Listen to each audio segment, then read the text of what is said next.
Good morning, बच्चों.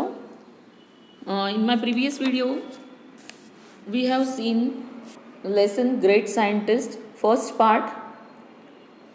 We came to know about the great scientist whose name was Michael Faraday, who had suffered from his speech defect, plus because of poverty, he was thrown out of the school at the age of 12, and then he started working of binding book with a master. In the day he used to bind the books, and in the night he used to read that books. And finally, while he was reading the books, he came on the subject of electricity. That was his first introduction, and that became his fascination forever in his life. फिर यहाँ तक आपको समझ में आया कि Faraday क्या प्रकार था, उनका किस तरह से जीवन हुआ, स्टाइल हुआ. 21 साल की उम्र तक भी उनके पास उतना पैसा नहीं था, और फिर एक बार उनके एक दोस्त ने उन्हें एक पब्लिक लेक्चर अटेंड करने के लिए फ्री में टिकट दिया. यहाँ पे हमने रोका था, और वो भी कहाँ, डेवी का जो लेक्चर था. हम्फ्री डेवी ये बहुत ही बड़े रसायनज्ञ थे उस वक्त के, और उनका लेक्चर फैराडे को सुनने को मिला. नाउ आगे पहले यहाँ पे सुनेंगे, फिर मैं आपको समझाऊंगी. Of that age. 70 years later, across the Atlantic Ocean in the USA, the same work enabled Thomas Edison to produce the first consistent light bulb. That day in 1812, Faraday was spellbound by Davy's lecture. He kept taking notes about the okay उसके बाद में उनके जो प्रयोग हुए electricity पे, उसके बाद 70 साल के बाद यूएसए में थॉमस अल्वा एडिसन ने पहला कंसिस्टेंट लाइट बल्ब जगाया, जो लगातार जलता था. इस तरह का बल्ब उन्होंने बनाया. अब वापस हम लोग फैराडे के लाइफ में आते हैं कि उस वक्त पे इन 1812 Faraday was स्पेलबाउंड bye Davies lecture. स्पेलबाउंड यानी मंत्रमुग्ध हो जाना, खो जाना. इतना ज़्यादा उनको डेवी का लेक्चर पसंद आया कि वो उनके लेक्चर में खो गए. अब हम लोग ये पैराग्राफ पूरा सुनते हैं, and then I will explain. mysterious force of electric fluid. He was so engrossed in the lecture that he forgot to applaud with the rest of the crowd. When he went back, his notes were so comprehensive that he bound them into a book, meaning to gift it to Davy someday. Faraday decided that day that he didn't just want to sell books, he wanted to be a great scientist. Good enough to write his own books. Davy became his role model. But there was a problem. He did not have the social status, money, or the education to pursue science. Faraday thought it would be wonderful if Davy became his mentor. But Davy did not agree initially. Faraday was not dejected. He just kept trying. Okay, here we have completed the paragraph.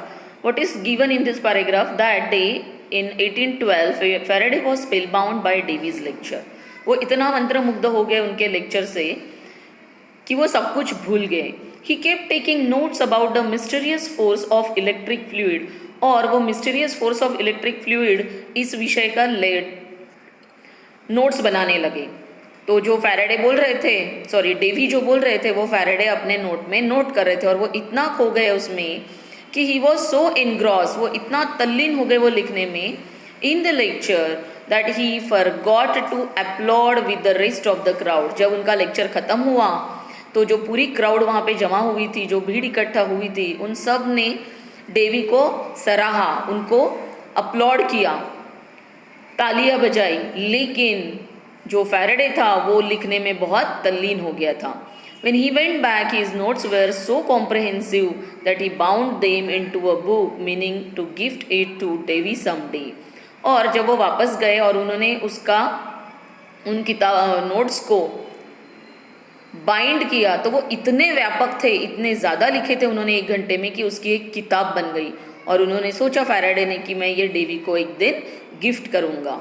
Faraday decided that day that he didn't just want to sell books, he wanted to be a great scientist. और उस दिन Faraday ने तय किया कि उन्हें सिर्फ किताबें नहीं बेचनी है बल्कि उन्हें ग्रेट साइंटिस्ट बनना है.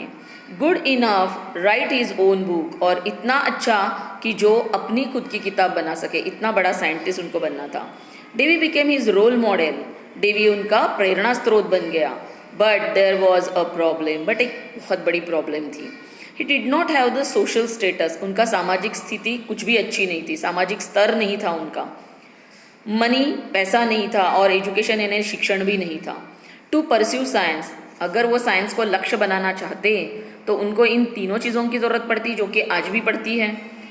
तो उनका ऐसा कुछ भी नहीं होने की वजह से it was really a problem for him. Faraday thought it would be wonderful if Davy became his mentor, but Davy did not agree initially. Faraday was not dejected, he just kept trying. फिर उनको ऐसा लगा कि चलो हमारा social status तो नहीं है, तो कुछ ऐसा करते हैं जिससे मुझे साइंस की तरफ बढ़ने का मौका मिले. तो he thought it would be wonderful if Davy became his mentor, कि अगर डेवी ही उनके मेंटर, गुरु बन जाएं तो शायद ये आगे मुमकिन है. But Davy did not agree initially, पर शुरू में डेवी एग्री नहीं हुए. फैराडे वॉज नॉट रिजेक्टेड, लेकिन एग्री नहीं हुए, नहीं माना उनके गुरु बनने के लिए, तो भी फैराडे डिजेक्टेड, उदास नहीं हुए. ही जस्ट केप ट्राइंग, उन्होंने फिर से कोशिश की, वो कोशिश करते रहे. अब हम लोग ना यहाँ पे मैं एक पैराग्राफ आपको एक्सप्लेन करती हूँ और उसके बाद यहाँ पे सुनना, तो आपको शायद वो जो कुछ भी आपको पिक्टोरिकल दिखाते हैं या पिक्चर इमेजेस दिखाते हैं उससे आपको समझ में और अच्छे से आएगा इंग्लिश में ही. तो थोड़ा सा हिंदी में समझ लेते तो आपके दिमाग में हिंदी का तो रहेगा ही, प्लस हम लोग जब वो पढ़ेंगे तब हो सकता है कि आपको वो और अच्छे से समझ में आए. ठीक है, let's start. Destiny had a strange plan in store for him, लेकिन किस्मत को कुछ और मंजूर था. और ऑफकोर्स किस्मत को क्या मंजूर रहता है ये किसी को भी पहले पता नहीं चलता. A few years later, a chemical explosion happened inside Davy's lab. कुछ सालों के बाद एक केमिकल का, इन रसायन का विस्फोट हुआ डेवी की लैब में. And he was temporarily blinded, और वो कुछ दिनों के लिए ब्लाइंड हो गए, उस विस्फोट की वजह से अंधे हो गए. He now needed an assistant with an excellent memory to help him, और अब उन्हें एक्सलेंट मेमोरी वाला, अति उत्कृष्ट याददाश्त वाला ऐसा एक असिस्टेंट, सहायक चाहिए था जो उन्हें हेल्प करे, मदद करे. He was reminded of Faraday and decided to hire him as his secretary, और फिर उनको याद आई फैराडे की, जिसे वो किराए पे अपना सचिव बनाना चाहते थे, यानी कुछ पैसा देकर उन्हें सचिव का काम देने वाले थे, सेक्रेटरी का. Davy never believed Faraday could do anything in the field of science going by his social status and education.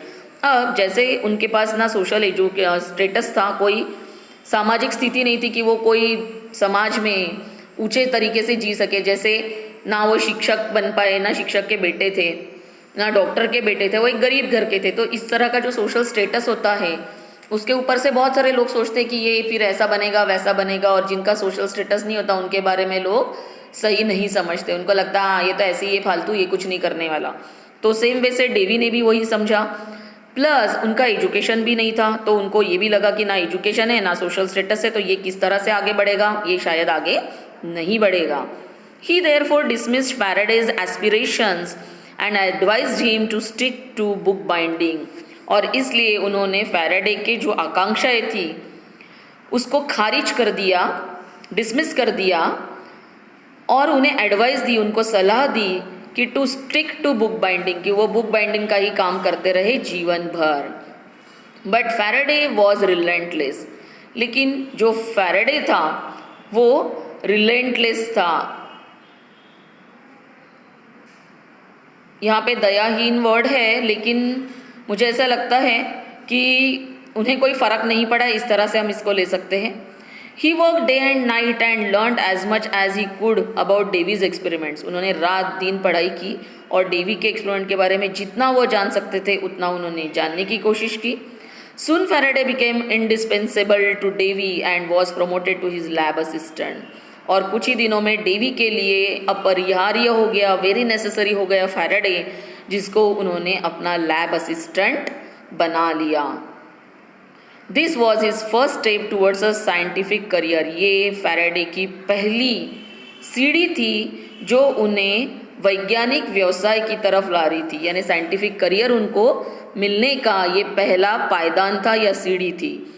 दो much of his job now was cleaning labs, at least he got to see some of Davy's leading experiments. और फिर भी यद्यपि उनका काम क्या था कि लैब को क्लीन करना, साफ सफाई करना, लेकिन उसके बावजूद डेवी जो एक्सपेरिमेंट करते थे, जो लीडिंग एक्सपेरिमेंट्स है, उनके प्रमुख प्रयोग जो है, उनको देखने का फैराडे को मौका मिल गया।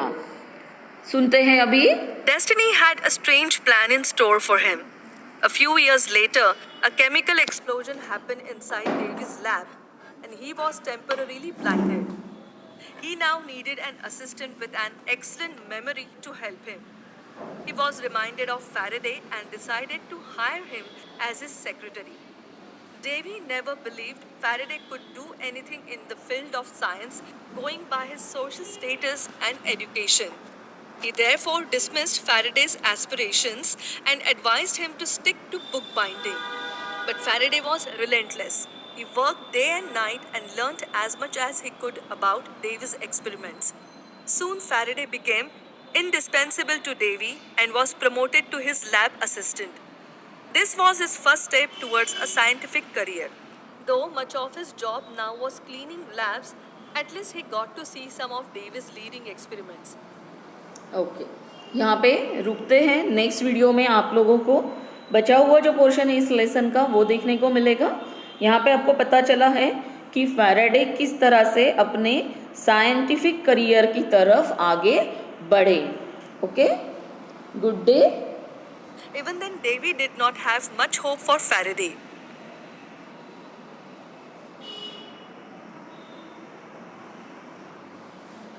बच्चों, ये डिजिटल साक्षर एकेडमी का वीडियो है जो आप लोगों को दीक्षा ऐप के थ्रू भी प्राप्त हुआ है, बट क्योंकि ये हिंदी में नहीं है एक्सप्लेनेशन इसका, इसीलिए मैं इसी वीडियो का यूज़ करके आपको हिंदी में एक्सप्लेन कर रही हूँ। आई होप आपको ये वीडियो कारीगर लगा होगा, हेल्पफुल लगा होगा। तो आप इस वीडियो को सुनेंगे और रीडिंग की कोशिश करेंगे जिससे आपको और अच्छे से लेसन समझ में आए। Okay, good day.